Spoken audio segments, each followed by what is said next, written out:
Chapter 1. The moment he woke up. Pain. The first thing Soo-chun felt was a sharp headache, followed by the cold silence of a luxurious bedroom. He slowly opened his eyes and stared blankly at the ceiling. Where am I?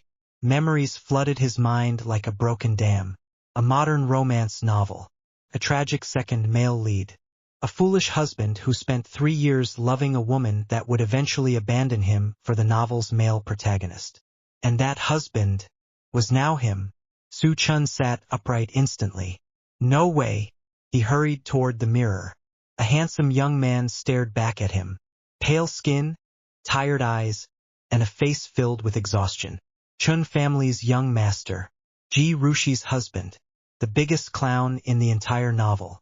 Soo-chun's expression darkened. In the original story, the owner of this body deeply loved Ji Rushi.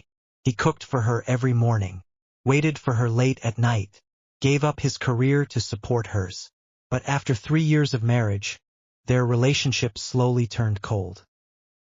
Came annoyed whenever she saw him. Then came the turning point of the novel. The male protagonist. Lu Ming. Ji Rushi's new assistant. Young, cheerful, understanding. Everything the original owner wasn't. The original owner became jealous and insecure after seeing Ji Rushi and Lu Ming laughing together. He tried making things difficult for Lu Ming, but every time he acted, Ji Rushi protected Lu Ming. Eventually, Ji Rushi attended a business party with Lu Ming while her husband suffered from fever at home alone. Someone drugged Ji Rushi during the party. Lu Ming saved her. Their emotional relationship exploded from there. Then came divorce. The original owner became a miserable villain-like side character while Ji Rushi and Lu Ming entered their romantic storyline. And now, Soo-chun had transmigrated exactly at the beginning of the plot. He sat silently for a long time, then suddenly laughed. A second male lead? A tragic husband? Sorry. I refuse. He looked toward the bedroom door calmly. In this life, I'm not wearing a green hat. At that moment, the sound of high heels echoed outside. Ji Rushi had returned home. The door opened. A stunning woman walked inside wearing a black business suit. Cold and elegant. Ji Rushi, the female lead of the novel. She glanced at Soo-chun casually. You're awake. Her tone was indifferent. No concern. No warmth. As if speaking to a roommate. Soo-chun quietly observed her. Beautiful, but distant. Cold enough to freeze someone's heart. Ji Rushi noticed his gaze and frowned slightly. What? Soo-chun suddenly spoke calmly. Let's get divorced. The air froze. Ji Rushi stared at him for several seconds. Then she laughed slightly. Don't joke around like this. It isn't funny. She dismissed it completely and walked past him toward the bathroom. In the original owner's memories, he had threatened divorce before during arguments. Every single time he apologized first. Rushi clearly believed this was another emotional outburst. But this time, it wasn't. Soo-chun silently took out prepared divorce papers from a drawer and placed them neatly on the table. Then he lay back down without another word. Ji Rushi came out later and noticed the papers. Her brows furrowed slightly, but she still ignored them. Childish. She turned off the light and slept. Neither spoke another word that night. But unlike before, Soo-chun no longer looked at her with love. Only calmness and detachment. Because he knew something Ji Rushi didn't. Once the story officially started, their marriage would become hell. So before fate pushed him into humiliation, he would leave first. Chapter 2. Breakfast missing. The next morning, Ji Rushi walked downstairs while adjusting her sleeves. Usually, breakfast would already be prepared. Warm milk, eggs, toast, everything perfectly arranged by Soo-chun, for 3 years without fail. But today, the dining table was empty. Ji Rushi paused slightly. Soo-chun. No answer. She looked around the silent villa. Empty. Her expression became strange. For some reason, the house suddenly felt cold. She took out her phone and dialed Soo-chun. No answer. Meanwhile, Soo-chun was sitting at his friend's apartment lazily drinking coffee. His phone vibrated. He glanced at the caller ID. Ji Rushi. He let it ring for several seconds before answering. What? Ji Rushi frowned hearing his calm voice. Where were you last night? Su-chin ignored the question. Did you sign the divorce papers? Silence. Ji Rushi's irritation increased instantly. We are not getting divorced. When you calm down, come home. Su-chin smiled faintly. Sign them when you're ready. Then he hung up directly. Ji Rushi stared at the disconnected call in disbelief. For the first time, Su-chin hung up on her. Chapter 3 Returning Home. That afternoon, Su-chin returned to the villa while Ji Rushi was at work. He calmly packed his clothes and important belongings into luggage. No hesitation. No sadness. This place never truly felt like home anyway. Before leaving, he glanced once at the empty bedroom.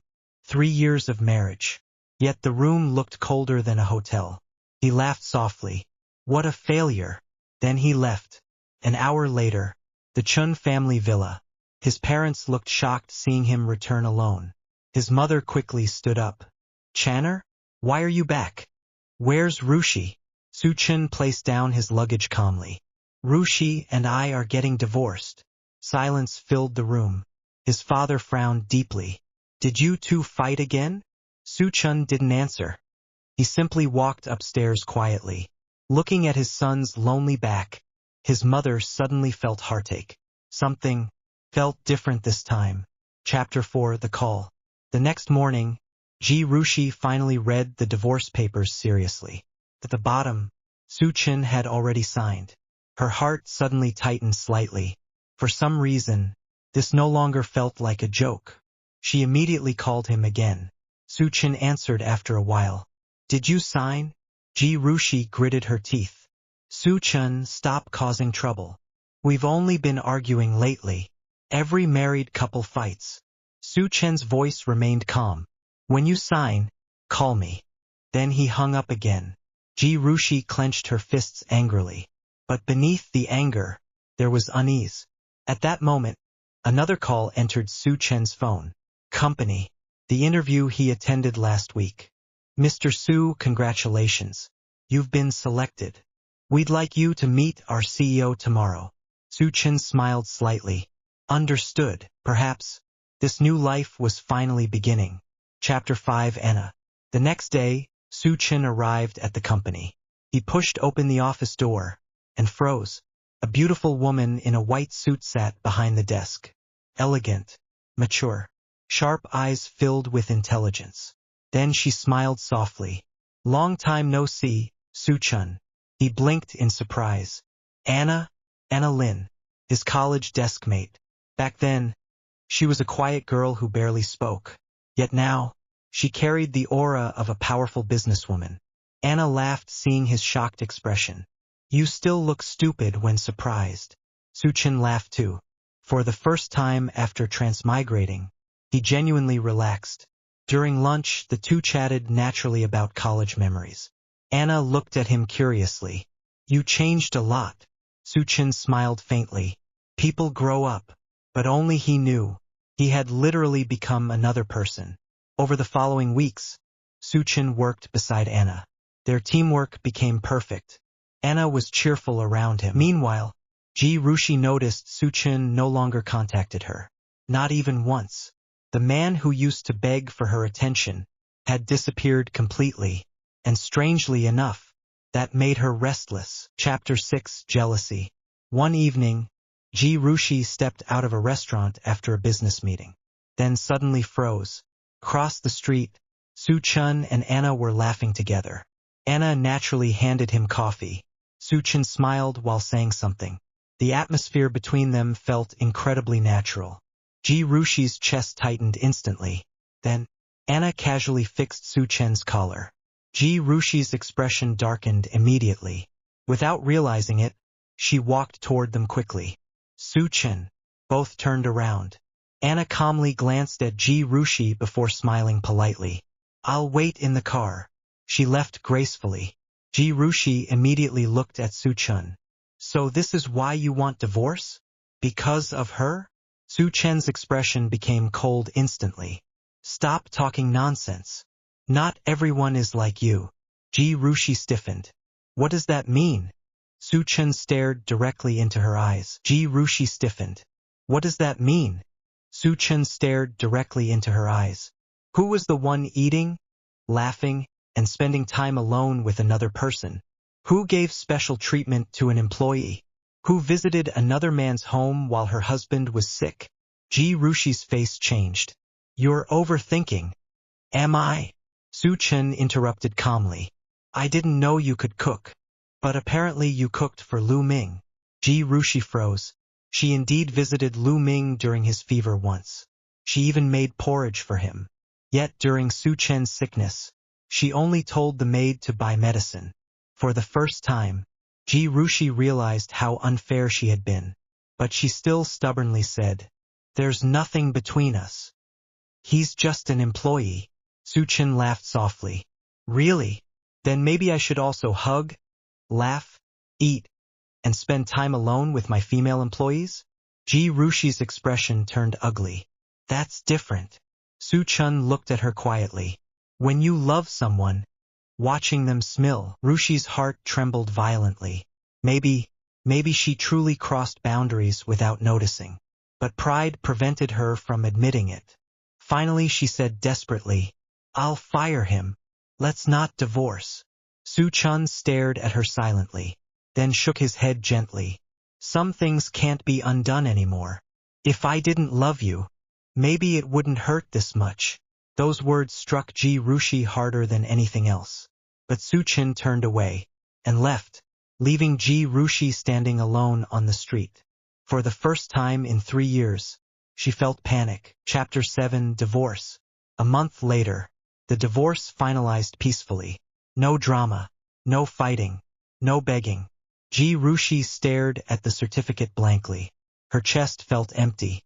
Meanwhile, Su Chen simply placed the papers away calmly, as if closing an old chapter. Outside the courthouse, Anna waited beside her car. She smiled warmly. Finished. Su Chen nodded. Anna opened the passenger door naturally. Let's go eat. Ji Rushi watched silently as Su Chen entered Anna's car, and suddenly realized something terrifying. The man who once centered his entire world around her no longer looked back at her even once. Chapter 8 Regret. After the divorce, Ji Rushi's life became miserable. The villa felt empty, cold, silent. No breakfast, no warm lights waiting at night, no one reminding her to eat, no one asking if she was tired. At first she thought she would get used to it, but instead, the loneliness became unbearable. One night she returned home drunk. She instinctively called, Su Chen. Silence answered her. Only then did she remember. He was gone. Forever. Ji Rushi slowly sat on the floor and cried for the first time in years. Meanwhile, Su Chen's relationship with Anna quietly deepened. Neither confessed directly, but everyone could see their feelings. One rainy evening, Anna suddenly asked softly, Do you still love her? Su Chen looked outside the window silently, then smiled faintly. The person I loved already died long ago. Anna gently held his hand. And this time, Su Chen didn't let go. Chapter 9 Engagement. 6 months later, Su Chen and Anna officially got engaged. The business circle exploded with discussion. At the engagement party, Anna wore a stunning silver dress while smiling beside Su Chen. For the first time in years, Su Chen genuinely looked happy. Hidden among the guests, Ji Rushi silently watched them, her face pale, eyes red. When she saw Su Chen carefully fixing Anna's necklace, she finally understood something. That gentleness was once hers. That smile was once hers. That love was once hers. But she destroyed it herself. She quietly left before the ceremony ended. That night, Ji Rushi drank alone until dawn. In the empty villa, surrounded only by regret. Chapter 10 The Life That Could Have Been. After Su Chen and Anna's engagement, Ji Rushi's life completely lost its color. Every day felt painfully slow. The once warm villa now felt like a prison. At night, she could no longer sleep properly. Whenever she closed her eyes, memories appeared endlessly. Su Chen cooking breakfast in the kitchen. Su Chen waiting on the sofa late at night. Su Chun carefully placing a blanket over her when she accidentally slept during work. Back then, she thought those things were ordinary, something that would always exist, something she would never lose. But now, every memory became a knife twisting inside her chest. Especially after she realized something terrifying. Su Chun truly never planned to come back. Not once after the divorce did he contact her. Not once did he ask about her. It was as if he had completely erased her from his life. That realization hurt more than anger, because it proved one thing. He had genuinely given up on her. One evening, Ji Rushi attended a business banquet. As she walked through the hall absent-mindedly, conversations around her suddenly entered her ears. President Su and Miss Anna are really close. I heard they'll marry next month. They're honestly perfect together. Ji Rushi's fingers tightened around her wine glass. Her chest felt suffocating. Unable to stay longer, she quietly walked outside toward the hotel garden. Then, she froze. Not far away under warm golden lights, Su Chun stood beside Anna. He was smiling softly while helping her adjust her coat because the night breeze was cold. Anna laughed gently and leaned closer to him naturally. The scene looked peaceful, comfortable, warm. Ji Rushi stared blankly. For a moment, she suddenly remembered her own marriage. In 3 years together, Su Chun treated her like treasure.